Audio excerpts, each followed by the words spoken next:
Hello, folks, and welcome to MLR Kickoff. Another big show coming your way. Week 2 is in the books. Week 3 just around the corner, and MLR has kicked off itself in absolutely spectacular fashion so far this year. Dan Power with you, alongside, as always, the smartest man this side of the Mississippi, or that side, depending on which side you're on, the Professor, Pete Steinberg.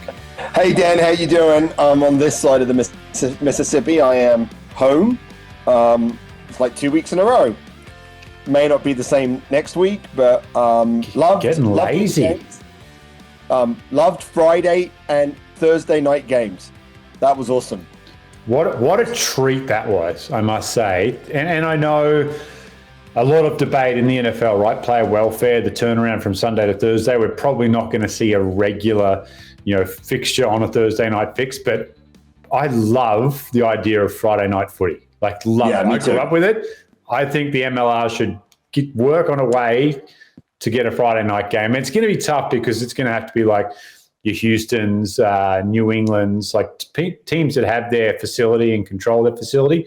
Maybe Atlanta now as well, to get that done because of shared spaces and all that sort of stuff. But I love Friday night footy. I think it's such a cool thing. Bit of takeaway, get on the couch, crack open a stubby and watch some footy. Well, it just makes the weekend a little bit more manageable, right? Because you're not trying to track and follow all of these other games. And so I liked it because it must have been late for you, Dan, because I think it was 8 p.m. my time. 8 p.m. is great my time because the kids are in bed. The problem is 8 p.m. is very close to my bedtime, so I wasn't able to watch all the games, but it was nice to be able to fall asleep to them. Keep you up while you take those 104 pills you have to take every night at your age now. I think glucosamine, Metamucil, vitamin D, vitamin C. I'm not far behind you, unfortunately. I should probably. I will tell you, Dan. I will tell you that. Did you watch the Super Bowl? I did. Yes, I watched intently for the commercials and for the half. Big nostalgia. I saw someone put up today. They're like, "Oh, it's nice they finally get an act up for the young folks, right? They get Snoop, Dre, Eminem," and it's like, hang on a second, we're the old folks now. Yeah, they're catering to us now. It's like going to the Tom Pettys of the world. So yeah, it was cool. What do you think of the game? So I kind of caught the game on the edge. We used the Super Bowl to go up to the mountains and went skiing with Penny and Yvonne. It was a beautiful day. No traffic because no one goes up in the Super Bowl. But we're actually able to get back in time for the game. I was really worried because I think I shared with you on one of these calls, right, that I missed the greatest game ever because my daughter, I need to go up and read to my daughter. And here it was. The Rams go up, right? The Bengals have the ball with like a minute and 25 seconds left. And Penelope's like, Daddy, can you come read to me? And I'm like, it's going to happen again. I'm going to miss the greatest ending ever because I'm reading to my daughter. But I came down and the Rams were celebrating. So I was like, all right, good. Didn't miss anything. Yeah, it's funny on that last play. If he can just, Aaron Donald, obviously an absolute. I was talking to James Patterson, and it's like, where would you play Aaron Donald in rugby? And I'm like, that's my inside center, baby, all day. I got him at 12. No. If I'm playing 10, I'm beelining to opposite 12's outside shoulder. Well, that's how they use Aaron back inside and just run over the top of 10. Hey, look, that's how rugby is used. Other crossovers like Paul Lasicki, right? Paul Lasicki, 100%, yeah. Like big. He was a fullback in the NFL. Gave him the ball inside 10. Now he's a guy that grew up in New Zealand who can play. He has a good foot, good left foot, right? And he can play. But that's there's definitely something about getting over the gain line. And so if you want to learn about that, go back to an earlier MLR kickoff. We'll talk about attack and we'll talk about the importance of going forward. And if you know Aaron Donald, he was going to retire. So see if he wants to run with an MLR team. LA Giltinis, not just down the road. So I'm sure they could squeeze him under the salary cap. When you're at that point, you're like, what I really want to do is take all my pads off and run into people with this body that's been run into for 20 years. I feel like that's preserved him. He's fresh and ready to go. Have you seen him with his shirt off? Dear God, no wonder he's so dominant. There's not an ounce of fat on that man, and he can just Yeah, he's a machine. Big fan. Moving on, rugby from the weekend. Let's talk about something more relevant and more exciting. What was your match of the weekend? So my match of the weekend was the Thursday night game. It was Seattle, Utah. Seattle, I think, have now played probably the two best games, like the two best played games with two quality teams in week one against Toronto and in week two against Utah. I thought this was a really, really good matchup. As long as you ignore some of the uncontested scrum pieces that happened in it. But I think that the matchup was good. I think there were some amazing tries by both teams. But the thing that really is exciting for me, right? Because, as a former scrum half, fly half, what I really love is defense, is the SEAWALL is back. And the SEAWALL is dominant. And the SEAWALL is going to be difficult to break down. Yeah, my favorite part was when no one could figure out the laws with the yellow card and the uncontested scrum. Now, as a player, you should know, but I feel like that one is like page 142 subsection Q under this one, and it was on the sideline. Someone came in and said, no, it's wrong. And then the ref kept changing his mind, and then Big Ricard walks over and goes, no, you're absolutely wrong. We can't go down to 13. There's my Ricard impersonation. And I'm just dying watching. I'm like, I have no idea what's happening. I'm on Ricard, so I'm like, this is a travesty. You can't lose another player, but laws are laws, and they figured it out in the end. But it made for some entertaining television. Yeah, and before anyone says, oh, look, MLR, this happened almost exactly the same with Wayne Barnes a few years ago. I think it was someone against France, I think, that went and it was almost exactly the same thing where the number 4 came off and they had to talk about it because it's such a rare law. Like, it's one of those things that you almost never, like, once every 3 or 4 years you see, and, the way, like, the laws can change all the time. So basically the rule is, right, if you have a yellow card and then you have to go to, so if you have a yellow card, you go down to 14, but the rule is if you have to go to uncontested scrums, you have to lose a player too, right? And so that puts them down to 13. The other really interesting thing, Dan, is, I think they're supposed to match numbers in the scrum. Right. So if it's an attacking scrum, and I don't think this was called correctly, but if it's an attacking scrum, so if it's Utah's scrum, then instead of being able to just run 6, they have to have 8 in there. That means there's space. There's Mikey Teo out there, like, with no one in front of him, he could score. So, Utah, I think, can feel a little bit hard done by in what was a really good game. I don't know if the footage exists. I'm sure it's somewhere in the archives, but Andre Sneyman, who was the coach of Glendale Raptors before MLR existed, called me up and said, hey, I've got a really young side. We're playing, I don't know who they're playing. He goes, can you come down and just help out? And I was like, yeah, I was thinking like run the water or something. They ended up wanting me to play. And I'm like, he put me at 6. And I think they had the big jumbo thing up there, and there was a scrum penalty, and it's on that side. And it's got me at 6 with my little feet like a little thing spinning because I've got these cleats on that can't dig into the ground. It's all wet. And I've just no clue what I'm doing on the side of the scrum. I'm just imagining with the 8-on-8 scrum with missing front rowers, like who would actually pack into the scrum. Well, so just remember it's uncontested, so it doesn't matter. It's really about space. This was contested, and I was not part of the contest. So I thought we were doing a pivot, Dan, from being less esoteric, and here we are talking about subset law. Hopefully that the people that don't know much about rugby can follow us. So let's talk about the SEAWALL and why they're being so dominant and why they've ended up like being very difficult to score against. Because Utah still have a good attack, and so let's if we dive a little bit into the stats. Seattle had 16 dominant tackles. Now, that's a lot of dominant tackles. So a dominant tackle is one when you hit the ball carrier, basically they go backwards. And the benefit of a dominant tackle is if you hit them and they go backwards, the defensive line can come forwards and doesn't have to reset, right? So they can just come forward. So when you have 16 dominant tackles, and Nakai Penny, who has really been phenomenal physically for both of the first 2 games, has 4. Lepetti has 3 and Hatting has 2. And there's that means that those dominant tackles are distributed across the team. When you have those dominant tackles, you don't give anyone space. Okay. And I think that it's it's when you don't have anyone, you don't give the attack space, they can't play.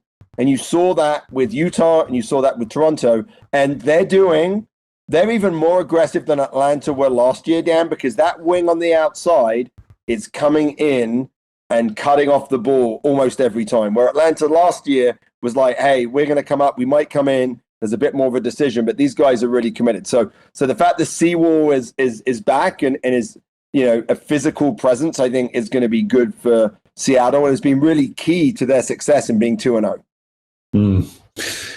Yeah, won them 2 championships, that defense. So Good to see them back. And that was actually a really good game. I think Utah can feel a little unlucky being 0-2 with the San Diego comeback falling short. But that one wasn't as close as the scoreline indicated. But again, tough game against Seattle. Doesn't get any easier for them as well. We'll talk about that later. That was our short rundown of banter in the game. But as always with the professor and myself, nothing seems to stay on schedule or is ever short and simple. All right, let's transition a little bit here. Very lucky today to sit down and talk to a guy who, for old rugby fans, it's been one of the great signings for Major League Rugby. For fans around the world, they'll know the name Andy Ellis, scrum half, 28 caps for the All Blacks, so New Zealand's national team, played for the Canterbury Crusaders, played for the Steelers in Japan, and now is in his second season with Rooney. Pete, I despise this guy when he played against Australia because he was just such a competitor, such an intelligent, crafty player. We got a chance to watch him and call some of his games last year, and he hasn't really dropped a beat at all in terms of his intelligence and his understanding of the game. His influence on that New York side has been outstanding. So I won't wait any longer. I welcome him into the show, Andy Ellis.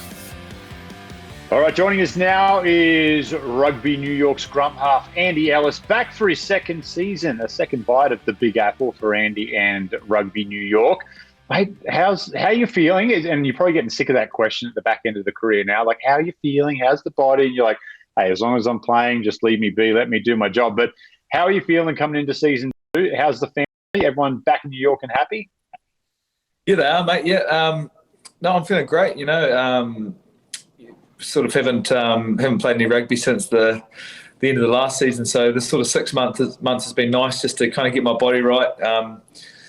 Train nicely over that off-season period, and now sort of coming back and into New York, it's really exciting. It was great. We were really fortunate. We got back to New Zealand for December, so sort of connected with all our family and friends, and spent Christmas and New Year with everyone. And then I think it just helped with that excitement to sort of get back into New York, and even the kids were excited about getting back to school and living another season in New York.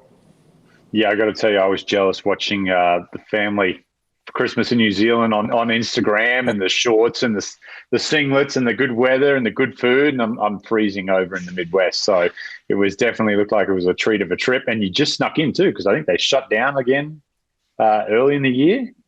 Mate, we only just got in. Yeah, we did the 7-day quarantine sort of end of November.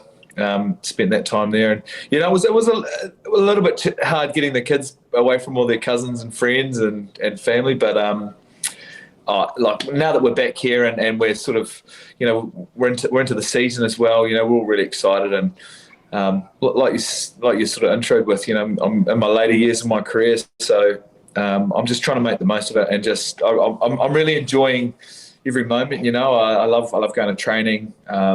I love competing. I love meeting new people and going out there and playing. For New York, it's I don't know. I'm in a good place at the moment.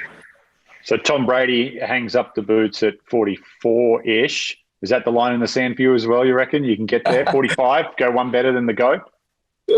44, 45. No, I don't know, mate.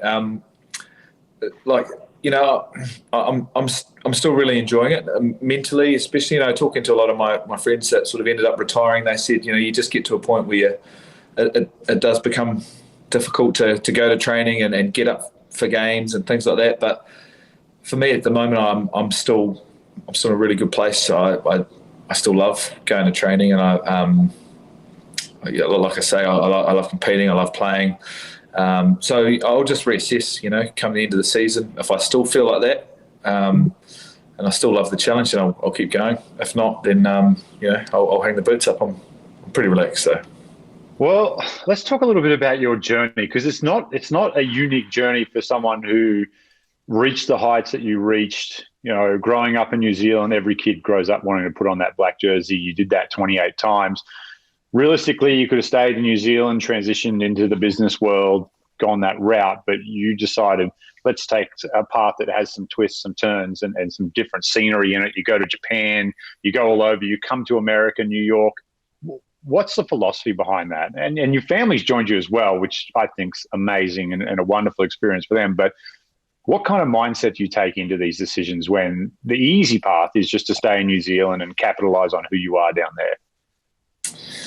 Yeah, mate. I know part of it for me is the fact that New Zealand is down the bottom of the world a little bit and can be quite isolated. You know, Kiwis do like to travel and see the world. So for me and my young family, that was definitely a big motivating factor, is to take them out of the comfort zone in New Zealand and, you know, try Japan and Japan schools and food and living, you know, and just experience a little bit of the world there. And, you know, we did 5 or 6 years there, and came away really different people, you know, like we'd really grown, and we saw the world in a different way. And it was so awesome to have that for the family in particular. And then, you know, my wife and I, we sort of talked, you know, like pretty happy to just head home now and finish up. It's been a great career. But, you know, if there was a really unique challenge or a really cool place to live, we'd look at it. And, you know, like it is when you put it out into the universe, these things seem to happen. And like literally 2 weeks after we sort of discussed that, the coach in New York's team at the time flicked me a message and kind of lined it up. And mate, before we knew it, we decided to dive in and come to New York and have another experience with the family. And that whole idea of being outside your comfort zone really does, I think, allow you to grow as a person. And when you do that, man, the world's your oyster, really. So it's been great, and we've loved this experience. The opportunities, the people we've met here have been really, really cool as well. So I think it's just the way we wanted to live our life is give it a real crack, you know. Yeah, the fingers of fate are often long-reaching and then very rarely miss. So, mate, let's talk a little bit about culture shock, because obviously Japan, the culture shock, if anyone hasn't been to Japan, you get off the plane and the culture shock just slaps you right across the face when you land there. It's such a unique place. But what was your biggest culture shock moment being in New York, or even some of the away games or some of the places you guys have visited in the US so far? Yeah, well, the thing with Japan was it was so clean and so convenient, and like everybody waits at the lights until the little man turns green and then they all cross. You just would not have it any other way, and it's how their big sort of society kind of works. You know, very respectful, and it's amazing. It's also really great place to have a family. And so coming to New York, I suppose we thought, oh, another big city, it'll be similar. Mate, it couldn't be more different. Like, and you know, at the start, I think we were a little bit shocked, actually, you know, as a family, when we were sort of cruising the streets of Manhattan. Like, there's everyone's just walking across the street. There's people on their horns tooting, pulling the bird. There's rubbish everywhere. There's a lot of, you know, sort of homeless people and all sorts of walks of life. Really diverse, you know, in the city.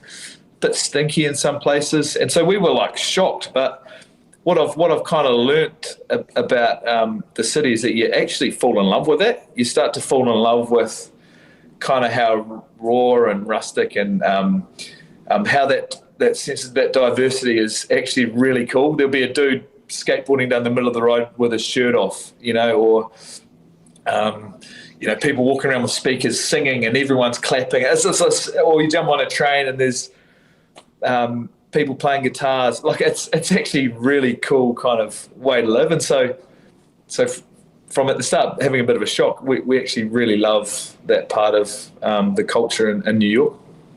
Yeah, it's almost 2 million people just on the island. So the chances of ever seeing the same person again is pretty slim. That's probably why they talk like that and act like that to each other. It's like, I'm never going to see this person again, so I'll just flick the bird and honk my horn and off I go. So it is a cool city. Let's talk footy last year.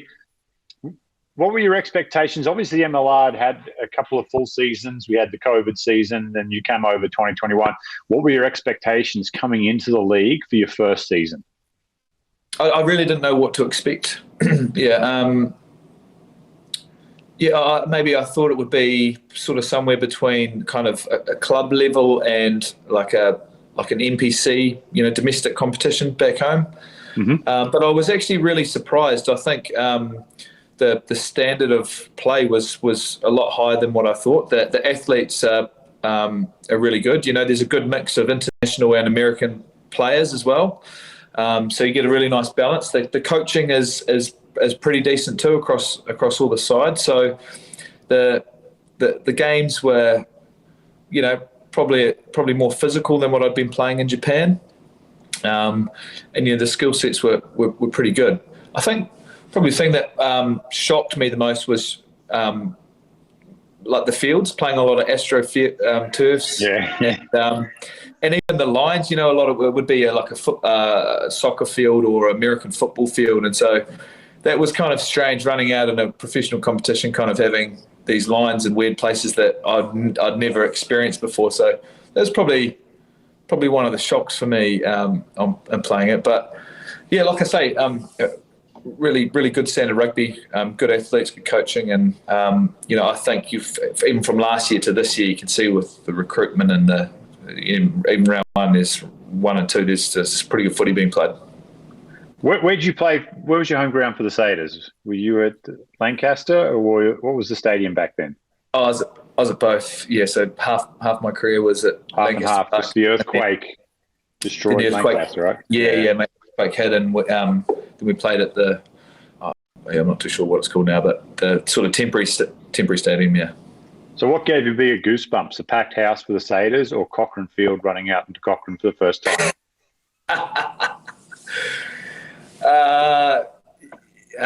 Look, it was still a packed house at Just.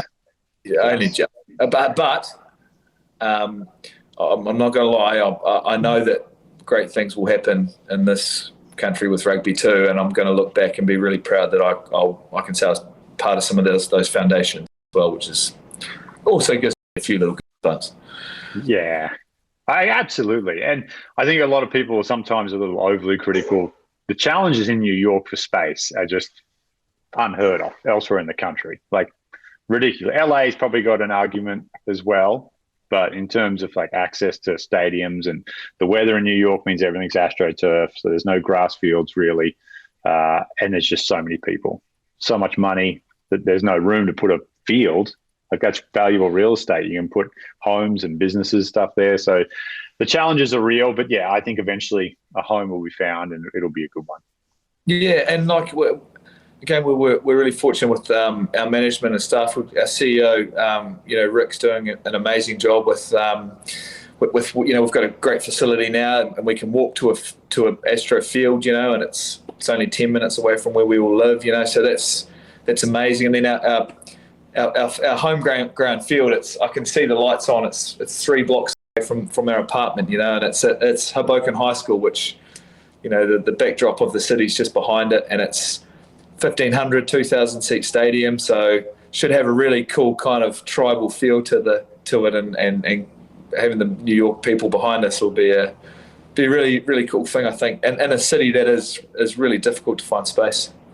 Well, let's talk a little bit about this year. First round bye, which I think is the first time in history I've ever heard a rugby season starting with a bye, but here we are.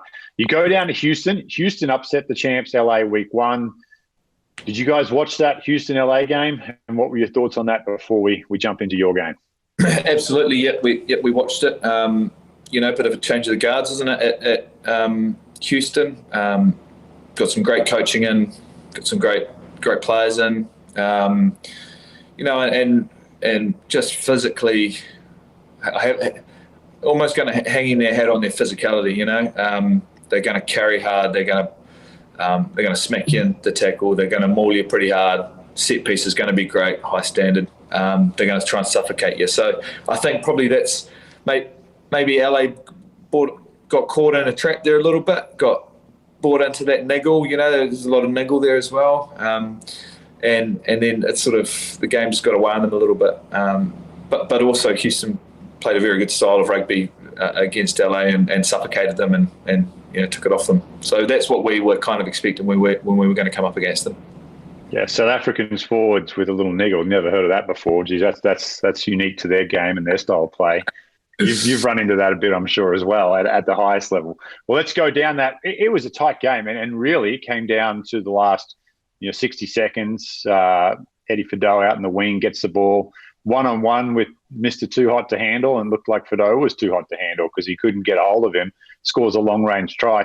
You don't want too many of those, but first hit out for the year, what was your feel for the boys this year? Because there is some new blood coming in. Yeah.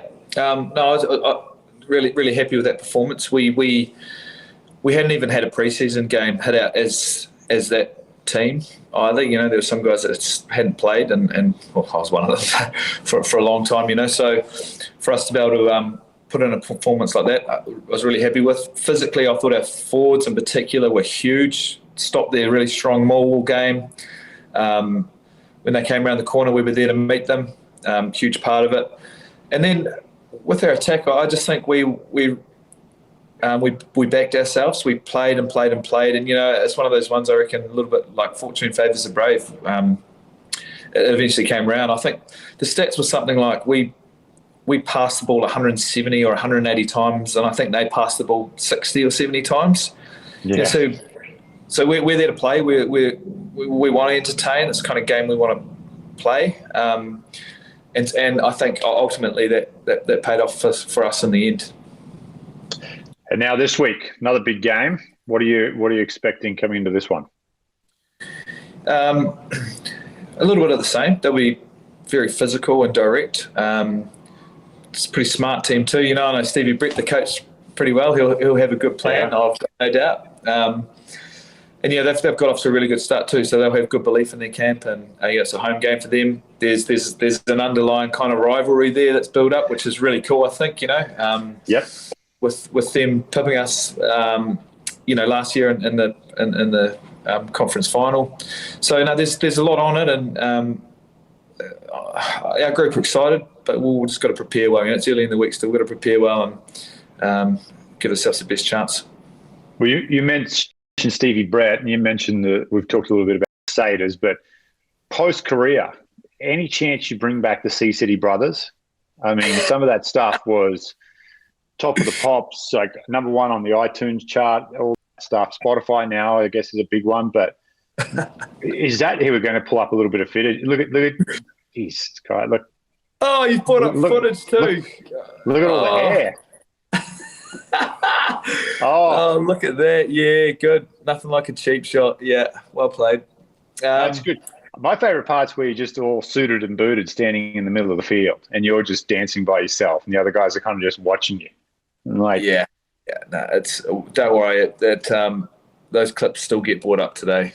In the Maserati. Look at that. The Maserati. Where'd you find a Maserati in New Zealand? Look at the fans. Look at all the girl fans too. Oh. I know. Yeah, no, we're thinking about doing something. In fact, we're actually thinking about doing something similar in New York. Dylan Fawcett, the butcher, he's hounding me a fair bit about being the lead vocal. So, yeah, I'm not sure what he's got a few different names for the group, but you might want to have a chat to him about what he's thinking. Let's hear him. Maybe we can put it out to the MLR public, and we'll put a poll up for best group name, and then we'll have the members in there. Obviously, yourself, center stage.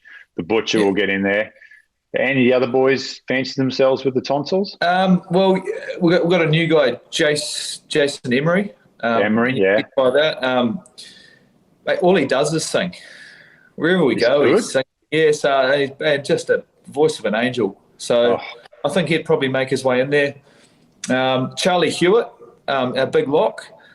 He plays the banjo, so I suppose there's a place for him in the team. Who else have we got there? Maybe like a Troy Lockyer, someone like that, to harmonise. I don't know. Yeah, good looking. Yeah. But, these are all things I have to run past Butcher though, because he's already made it pretty clear that he wants to kind of run the show. Butch is the Timberlake of the group, is he? He's like in sync. Butch is Timberlake. He runs the show.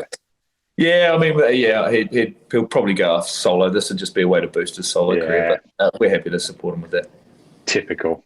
So typical. Oh, well, hopefully they come back. You have to keep me in the loop. Get me in. I'd love to be involved in the music video, shooting it somehow, a little creative stuff. I think we can do a little better than the suits in the field, but we'll see. You've still got a lot of footy left in you to go, Andy. Good luck this weekend against ATL. A pleasure as always having you on the show, mate. And hopefully not look at Izzy Dag. Is that pre or post hair plugs? Thanks, Dan. It's always a pleasure chatting, mate. Anytime, bud. All right. Beautiful. Thanks, Andy. We'll catch you next time. See you, mate. See you guys. There you go. The Sea City Brothers. Did you know he was in a boy band, Pete? Was that something? No, but he looks like he was in a boy band. To be fair, he has the hair of someone that was in a boy band. Had the hair. Had the hair. Fair enough. Had the hair.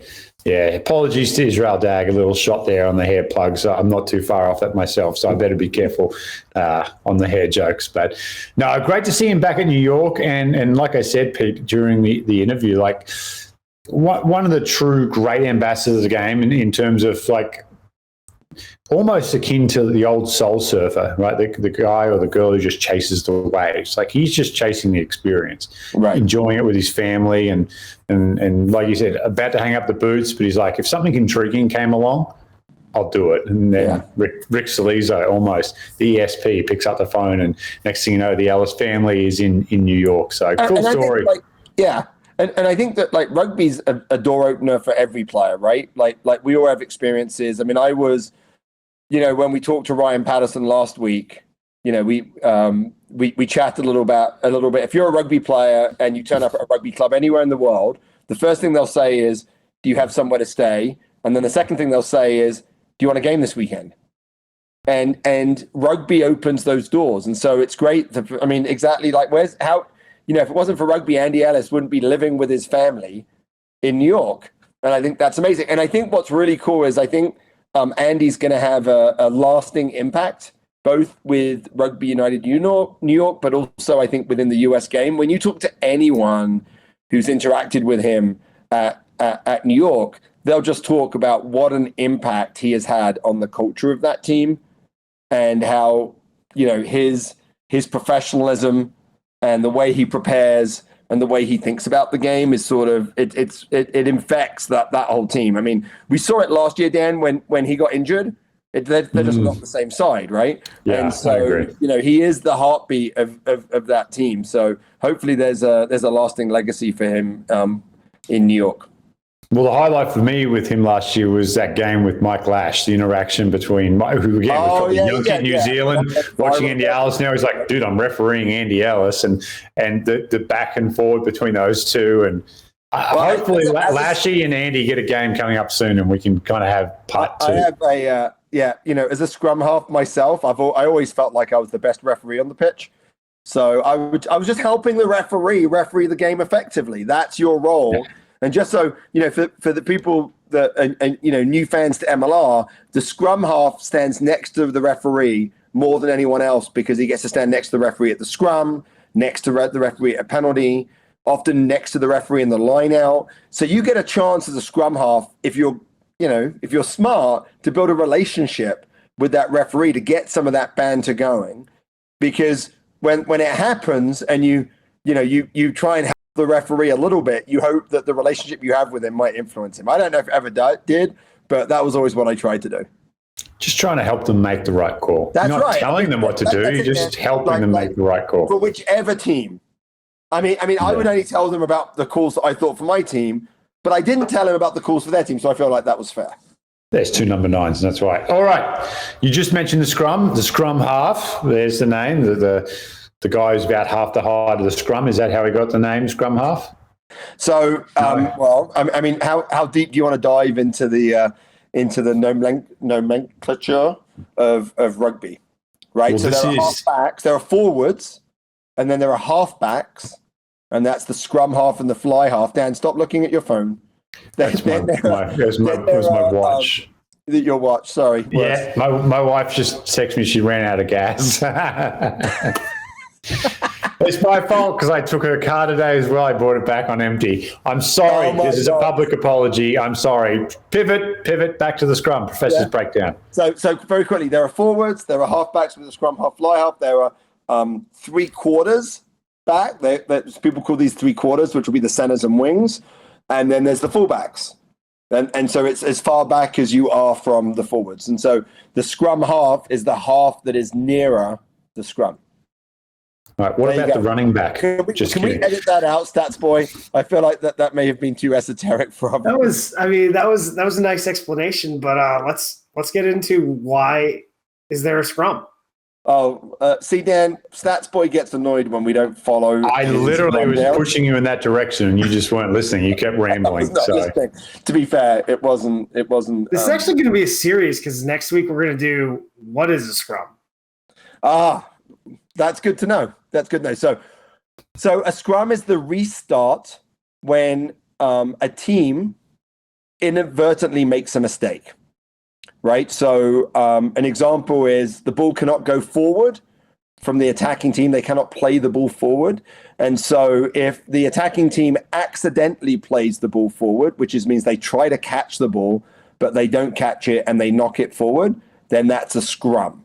If there is a tackle and the ball does not come out, right, of that tackle situation through a ruck, that is also an inadvertent mistake, and therefore the attacking team gets the ball. So it's a way of creating a restart that has a contest because it's an inadvertent mistake. It's not a deliberate mistake. If there's a deliberate mistake, then it would be a penalty. So if the team deliberately knocked the ball on, like they just kind of slapped the ball down, then that would be a penalty. So the scrum is for an inadvertent mistake. And it's often the way if something but neither team is able to do something well, the referee will be like, all right, let's call a scrum because then it's a contest. Both teams can win the ball at the scrum, but they can't, you can't win the ball on a penalty. That's given to one of the sides. So it's an inadvertent mistake by one of the teams, and that's why you have a scrum. Can you describe the scrum using pop culture references for me? I'm just kidding. Let's not do that. All right, let's jump into the games this weekend because we've got a smorgasbord. That's a word that doesn't get used as much as it used to, smorgasbord. I feel like when they got rid of Sizzler, they really got rid of that. Anyway. I can't believe how big Sizzler was in Australia because it was definitely trending down though, unfortunately. It's definitely like going to – that was a nice dinner when I was about 6 years old. Because it was the 90s and we were 4. So, go Sizzler. To be fair, when you traveled with a rugby team in the States, Sizzler was a great stop. All you could eat, right? They could get steaks and that's why they went out of business. Turn up, everything would just be cleared out by the time you finished. Yeah, there's a graph that says the popularity of rugby trending up, Sizzler all you can eat trending down as they started eating more and more of those places. All right, let's get into the games this weekend. 18th of February, we kick off. What is that? That's Friday night, isn't it? 2 weeks of Friday night footy. You guys are so lucky. This one's going to be a good one. It is the Free Jacks on the road to DC. This one is on the Rugby Network. It's 8 p.m. Friday night Eastern. So that'll be 7 for me, 6 for you, Pete. God, that's like right in dinner time. There you go. That's perfect. Oh, it'll be on the TV. The problem is Friday night is movie night, so I think maybe me and Elliot will be watching rugby upstairs while Yvonne and Penelope watch a Disney movie downstairs. Yeah, Encanto, is that it? Encanto? Yeah, Encanto. It's pretty good. It's worth a watch. I'm 30 minutes into it. I'm going to finish it. Just not on Friday night during this game. Who you got here? New England. DC have not impressed. Young team, lots of new talent, but it is their home opener, so you do get a little bit of a boost. But I think New England have looked pretty good.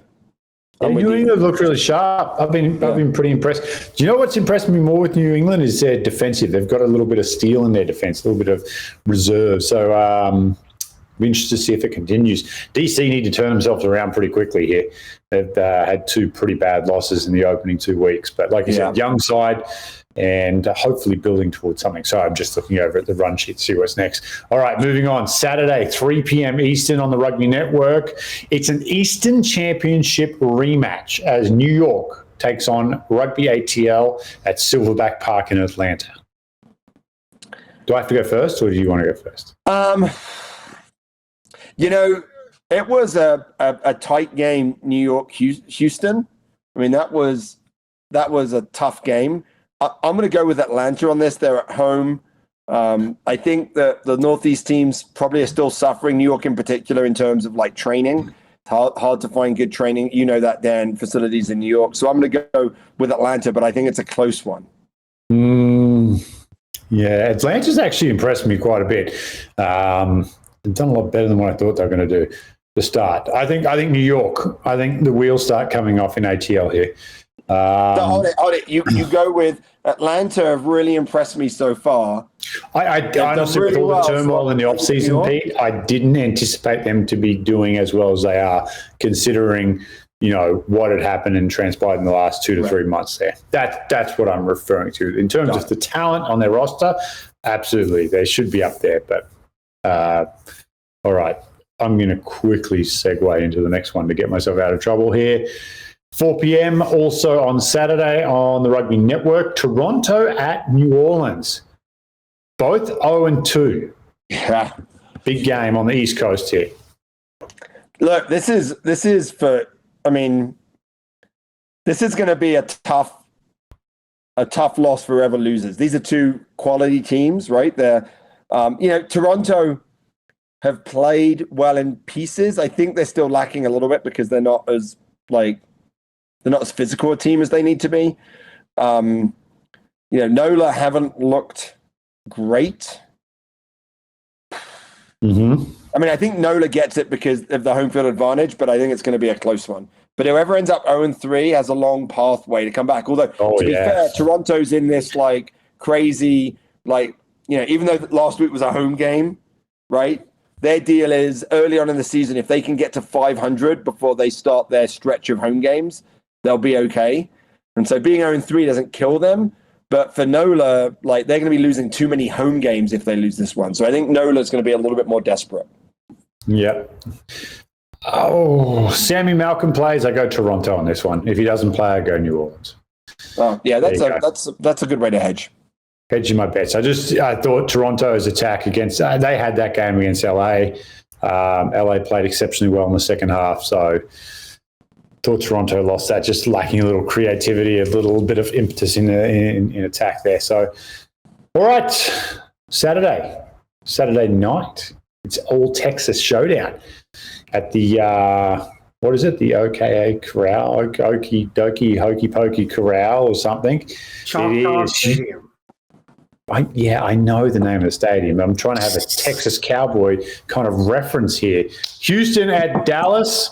This is christening the stadium too. This is their first home game, Dallas. This would be cool.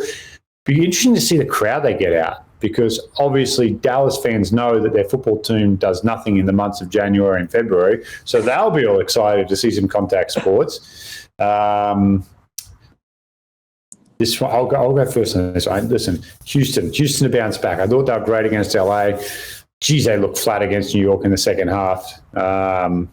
New York looked like a team that hadn't played a game yet this year and got the bickies late with that Ed Fido try down the sideline. But I will go Sabercats to bounce back against Dallas, who played a lot better than I thought they were going to play against San Diego on the weekend. So Dallas will do well at home, but Houston get the win. Look, that might be the most surprising performance of the season, and that includes Houston beating LA last week. You're right there? Yeah, I'm all right. My chamomile tea just kind of came up a little bit, but I'm okay. Sorry, bedtime. But that Dallas performance against San Diego, that was a really, really good performance. It was just, it was a bounce back from the AG's game, and so it's going to be a team that's going to come in with a bit of confidence. Still don't have a coach, right? So that's tough. But so look, I think Houston takes this because I think Houston's more physical. I think they've got more grit to them. But I think Dallas showed that they can play and they can make a game of this, and can be competitive throughout the season if they stay healthy. Yeah, kicking off at the same time, Pete, just down the road at Austin, Utah.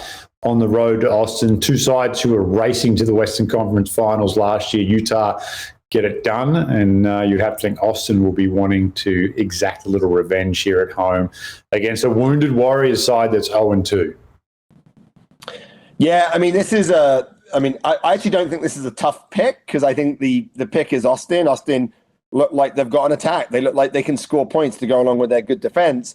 But this is another team, a little bit like, NOLA or in Toronto. Utah could be 0-3. And in that Western Conference, it's a little bit different than in the East. In the East, I think there are some, maybe some, a few more easy games for a team that wants to come back. But in that Western Conference, there's a lot of good games. I think Utah have a problem at fly half. I think Lautz is a really good back, but he's more like a utility back. He's got a good foot. I don't think he manages that game. So they've got a challenge at fly half, and I think that's causing them. But their depth will make it close.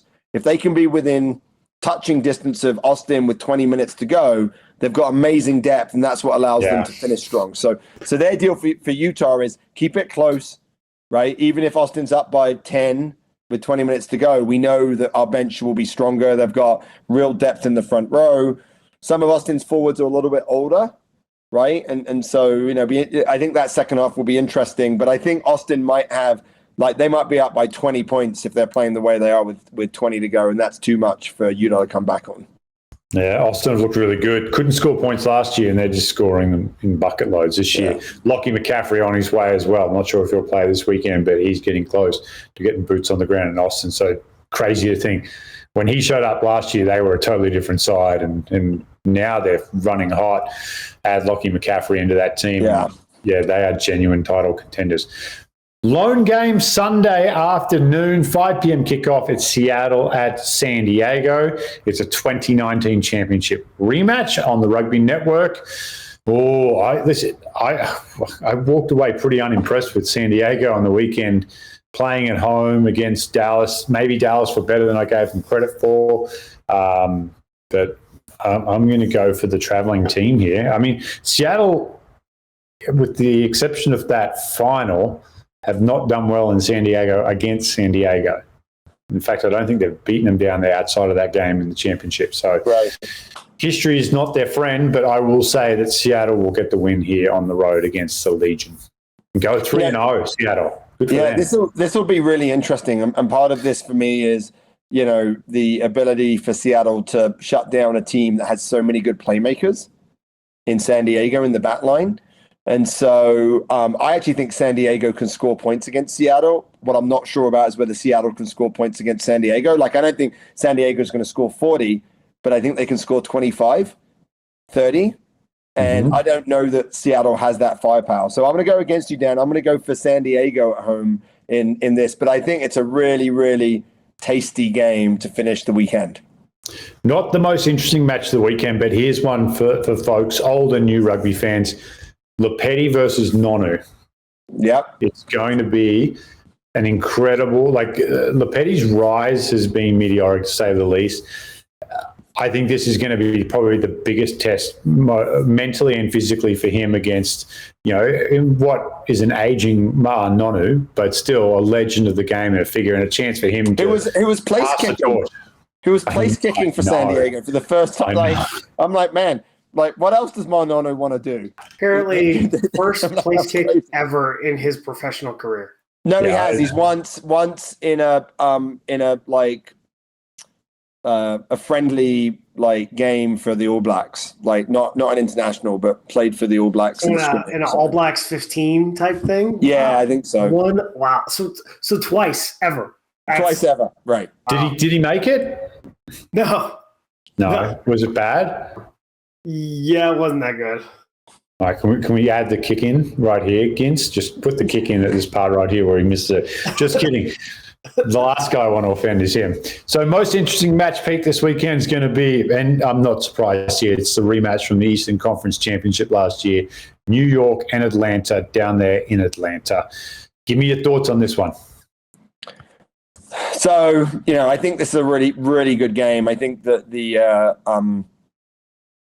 New York team, Sam Windsor, so Connor Buckley started last weekend, but I'm pretty certain that Andy Ellis is going to be starting this weekend, and that'll make a big difference. We talked about how different that is. I think Troy Lockyer at 15 is really good for New York, and they've just got like a really, really good pack, right? And I think that's going to have to be the key.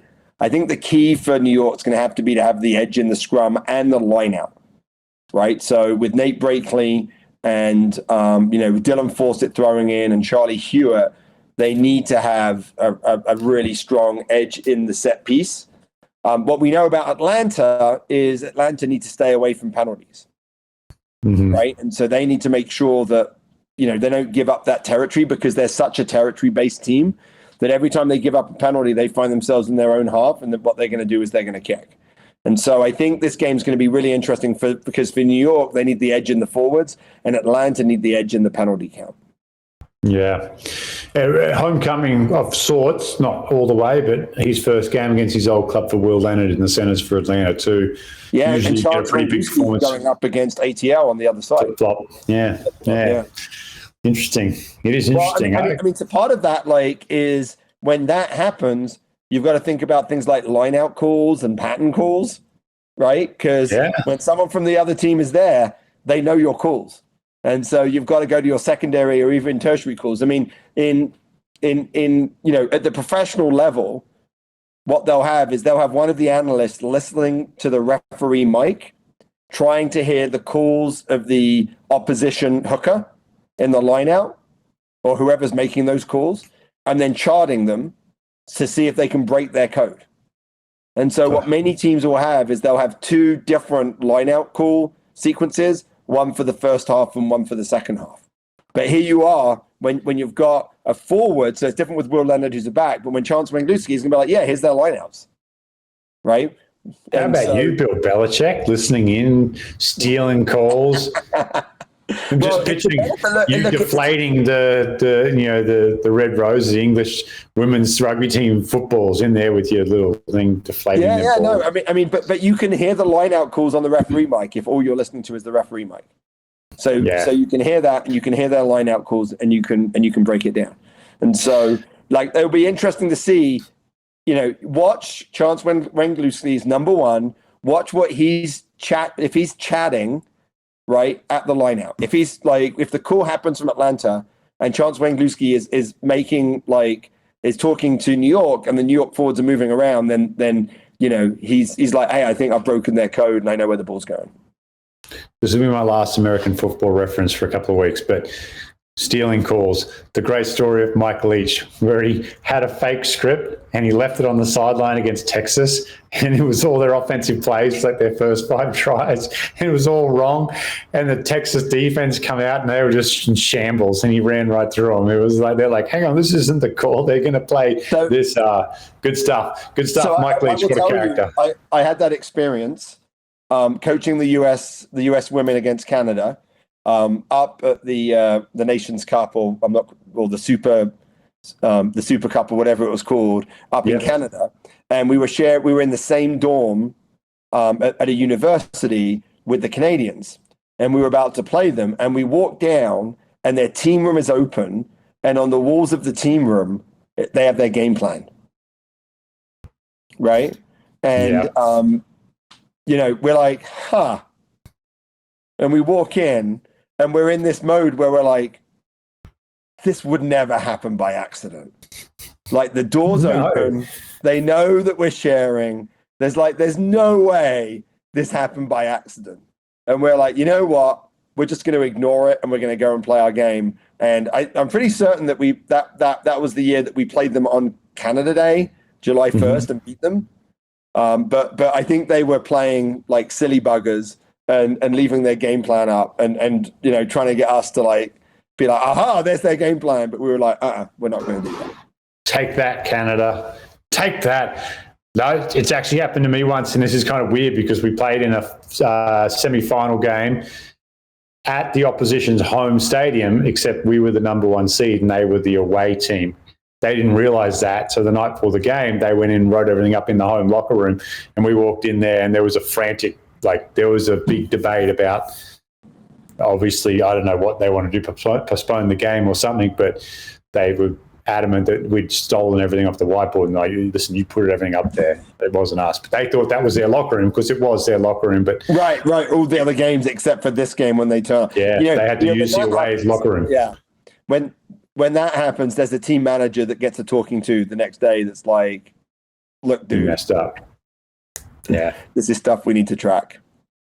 Didn't help them, though. We smashed them. Easy stuff. All right, Pete. Another good one. Week 3 coming up. It's exciting. All the games coming to you on the Rugby Network. No national games this weekend, Stats Boy? Nah. But watch this space. There might be some more FS1 games. Nice. I know they get much better numbers on FS1, so that's great. The more we can get on Fox Sports 1, the better. So Rupert Murdoch, he's a huge fan of the show. Is he still alive, Rupert? I'm not even sure. Lockie Murdoch, his son. Apologies. Rupert Murdoch is still alive, yes. Yes, Uncle Rupert. He's a massive fan of the show. He loves MLR Kickoff, never misses it. Give us as many games as we can get on FS1, please, brother. Appreciate it. Pete, always a pleasure, never a chore, mate. Have a good weekend. I'm sure we'll get the text chain fired up on Friday night. Hopefully movie night doesn't interfere with too much of the rugby watching this Friday and throughout the weekend, buddy. I'm sure, Dan, just so you know, and to give a little bit of insight for everyone, what will happen is that I'll tell my wife that I'll go up and do the washing up, and I'll get my iPad out and I'll sit there, and she'll be like, why is the washing up taking so long? Why does the washing up sound like a rugby game? But to be fair to my son Elliot, who's almost 2, he's always up for watching rugby with daddy. So we'll probably just go upstairs and watch it after that. I'm I have a dishwasher, so I don't have that excuse. I have to think of something different. All right, for the Professor, Pete Steinberg, Aaron Castro, Ryan Ginty, our entire team, I'm Dan Power. This has been the MLR Kickoff.